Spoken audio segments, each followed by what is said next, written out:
Welcome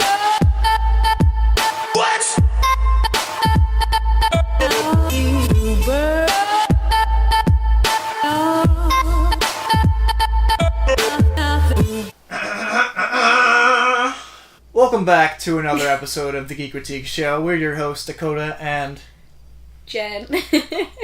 What's going on, guys? We have a lot to talk about this week. We got a lot of news. Doctor Who, we have Pokemon, we have Star Trek Discovery news. We have a lot to talk about. But first, Jen, what's around our necks? What did it look like? We got our press passes for New York Comic Con 2016. We are so excited. This is a dream come true. I'm just so sick of seeing Walking Dead on the tags. Really... Like, how much do they pay them to keep doing this year after year? How many times do I gotta see Michonne holding her little katana? I'm sick of that. But I'm really excited about... Yeah, that doesn't change our enthusiasm. Does not change the enthusiasm. That just shows how much we love Comic-Con. Yes. So we have a lot of action coming your way that week. So that's October 6th, that weekend there. October 6th through the 9th. Yeah. And, you know, a lot of you will not be able to be there, so we'll try to put out as much content as possible. Yeah, we want to make you feel right at home at New York Comic Con. We want to make you feel like you're right there with us. Just like how we feel when we're at New York Comic Con. Yeah, we wish all our friends could come, but, you know, it's really hard to get in sometimes, especially with as many people going it's as huge. possible. Yeah. And they've expanded a lot. There's a lot of new stuff coming. Yep. So we really couldn't be more thrilled. Yeah, so we're going to try to get interviews and all that fun stuff. Yeah, we're going to panels and whatnot. We're going to content the crap out of it. Yes. Before we get into the news, let's talk a little bit about our book of the week. Book of the week. Children of the Different by author S.C. Flynn.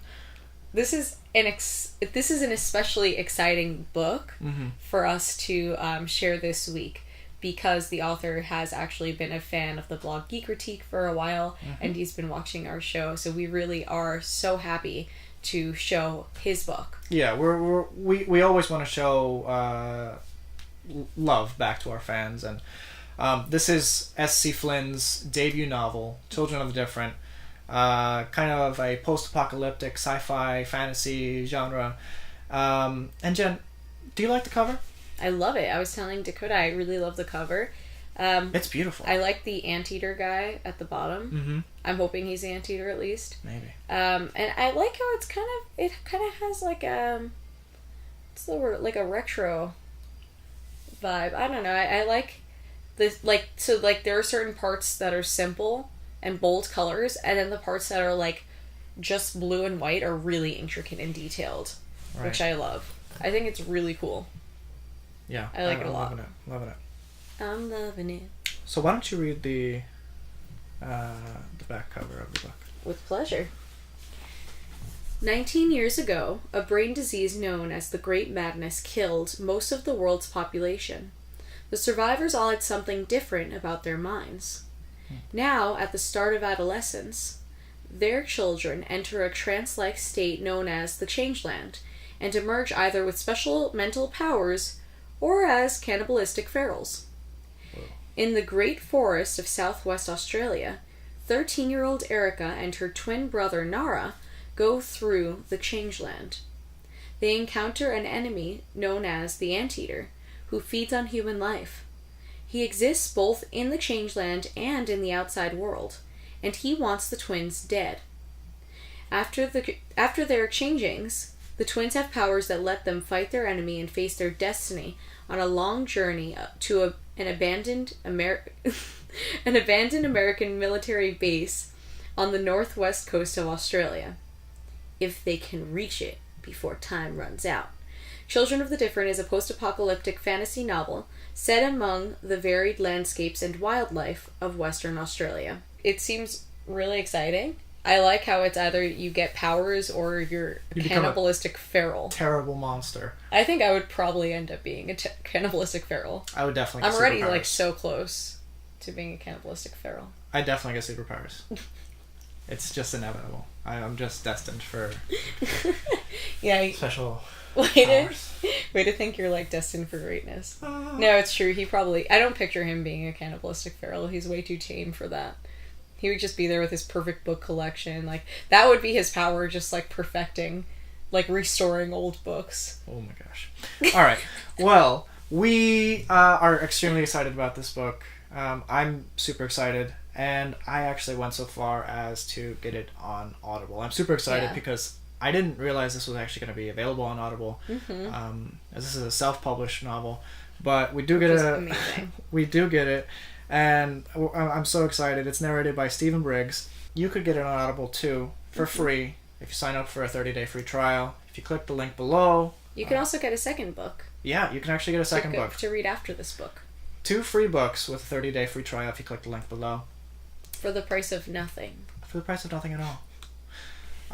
And even if you don't continue that Audible subscription, you can keep those books forever in your phone because it saves onto the cloud, basically. Steven Tyler really wants to be in Guardians of the Galaxy 3. Mm-hmm. And, he outright said, like, he would do anything, direct quote, he would do anything to be in it. So the director of the film, James Gunn, he said that he had a great time working with Liv Tyler, Steven's daughter. Yeah, he was the director of the film Super, actually, which Liv Tyler was in. So he said that he would absolutely love that because he loves Steven Tyler. So he said if there is a Guardians of the Galaxy 3, Steven Tyler, if he directs it. Yeah, that's true. And if he directs it, we could have Steven Tyler in it, which would be pretty fantastic. That would be really cool. Almost as cool as Love in an Elevator. Living it up while we're going down. So, if you haven't looked up a picture of Steven Tyler's feet, do so after this or now, because they really do belong in outer space, and I think this just makes him extra perfect for the role. Just look up his feet. I was just gonna. I'm not putting an image here. That's not happening. But Steven Tyler, he has such a personality that he doesn't even need to act. Yeah, he's literally just going to be himself. Yeah. Which would be awesome. Bryan Fuller, who's the executive producer of the new Star Trek series, Star Trek Discovery, says that the new series will take points from the original series episode Balance of Terror, which was the very first time that the Romulan race was introduced into the series. We learned a lot about the Romulans in that episode, obviously. That the humans had met them 100 years prior or a century prior or whatever. And there was a war that involved nuclear warfare. And it ended with a peace treaty, or a treaty nonetheless, where they created the neutral zone, wherein the humans could not pass this sector of space and the Romulans could not pass that sector of space. Otherwise it'd be considered an act of war. So, considering that Star Trek Discovery takes place before the original series, with James T. Kirk and Spock and all them took place, I'd imagine that we'll be getting more of this war that involved the Romulans, basically, which I think is super cool. Yeah, I love, I actually haven't seen that much Star Trek, so my opinion counts for a little, but I love the fact that they are adding so much more to the history by having it set before, right? Because now you kind of have a a whole line of different things that have happened, and I love that they're kind of connecting them. It's not just random stuff that happened in space at this time period, random stuff that happened in space at this time period. It's all connected, and I love the fact that they're really adding to the rich history of this world. And we actually just introduced Jen to her first Star Trek episode. My favorite series is The Next Generation, even more so than the original series. So we showed her the first 2 episodes of The Next Generation. Farpoint. So it was cool, and we're gonna do a introducing her to. And when I said before, I said this world, I meant this series. Yeah. I'm so used to the concept of world building. To me, this is kind of that. Star Trek is kind of world building, but it's galaxy building. Yeah, exactly. On such a grander scale, which is awesome. It's like Star Wars in that sense. There's this Japanese magazine, Koro Koro Comic, that has some interesting scans that is, gives us a lot of information. Mm-hmm. Basically, this scan alludes to theory that Ash Ketchum, after being just roaming around the wilderness as a child for 20 years, is finally going to get a proper education. He's going to be an honest man one day. Yeah. So it looks like he's going to Pokey School of sorts.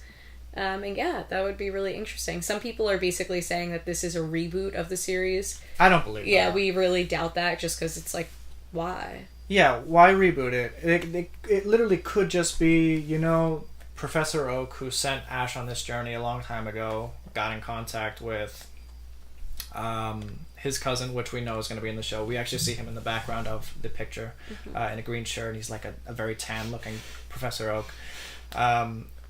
He studies the Alolan form of Pokemon, which we've talked about in the past, are the same Pokemon type, but they're a little bit different, or they have different abilities or different class types. And we even see it in this picture on the top right, Jesse, James, and Meowth. So it's just a continuation. He's just going to end up on these Alolan Islands, which are basically Hawaiian islands. And they're going to learn some new tricks at school. New tricks. So I wonder if the things that they learn will kind of be related to the new games at all. This technique is something that Ash learns in the show, and that's actually something you can do in the game or in Pokemon Go, which I think would be really cool. Yeah. And then why don't we go over to our next image? Yeah. So if you look here, this is another scan from the Korokoro comic. Yeah, it's the same. It's the same thing. But yeah, basically, if you look there, it kind of says Pokemon Go in the top corner, and you have the image there, and then you have all of the Alolan forms of different Pokemon. Yeah. So we aren't positive, but this could possibly, be saying, or, be maybe predicting that these Pokemon are going to be added to Pokemon Go, the Alolan Pokemon. Which would be so cool, because... Yeah. We see Rattata, we see the Executor, we see Raichu, and they're the Alolan forms of these creatures, these Pokemon. And to actually... everyone who's played Pokemon Go is heavily awaiting the next generation of Pokemon. But I would be okay if they just introduced the Alolan forms for now, as that would be an easy transition, and an easy sell for the Sun and Moon games. Yeah, I think it would be good advertisement for Sun and Moon. And we know Sun and Moon is coming out in mid-November, which would be enough time for them to, nail down different forms that could appear in the Pokemon Go app. Yeah, so we have in the past had feedback from some Japanese-speaking people on our show. If you guys are watching this and can read this, if you could tell us what it says, because we tried to translate it on Google Translate to no avail. So if you can explain to us what we're seeing here. Yes, we would love that. Please. All right. John Barrowman of Doctor Who and Torchwood fame has... made some bold claims recently regarding the fate of Torchwood, or the lack of a fate of Torchwood. Yeah, so basically he wanted to continue the series and strongly alluded to, to the idea that when Steven Moffat leaves, then Torchwood could come back. Yeah, or there'll be a better chance of that happening. Saying that, accusing Steven Moffat of stopping Torchwood from coming to fruition, the next series from coming to fruition, which is a bonkers notion. Yeah, and it's almost like he's just starting drama just to get the ball rolling. Right. That's what it seems like to me. At least he's just like, oh, let me just make a big deal out of it, and then people will talk about it, and hopefully that'll get, I don't know, make them feel like it's more important. I don't really know. It's honestly bonkers, but I really love Steven Moffat's response. Yeah, and it's actually it's in rare form too with Steven Moffat, because he doesn't actually always respond to these outrageous claims or whatever. But this was pretty good. To be very clear, I haven't blocked it. I wouldn't block it. I wouldn't even be able to block it. I don't even know a revival had been mooted till I read about it on the internet. As John perfectly well knows, it's not my show, and I could no more prevent it happening than he could cancel Sherlock. Which is such a good way to put it. And that's not the full quote, that's just the portion that really hit home for me. Yeah. Why would he get rid of this show? Or why would he stop this show from happening? And he wouldn't have that power. He doesn't have that much sway in the BBC just because he has like 2 big shows. Mm-hmm. I am a little concerned now that John Barrowman has the power to cancel Sherlock, because he might do it now. Now he's Now upset. this is his chance. His true one and only chance. To get rid of Torchwood and make room, or get rid of Sherlock to make room for Torchwood. Anyway, guys, I think that was our show. If you liked it, please give us a thumbs up. And what else should I do now? And if you loved it, please hit that red button, subscribe. Yes. For more news and weekly content. We're your hosts, Dakota and Jen. We hope you have enjoyed the Geekritique Show. Thanks, guys. Bye. Bye.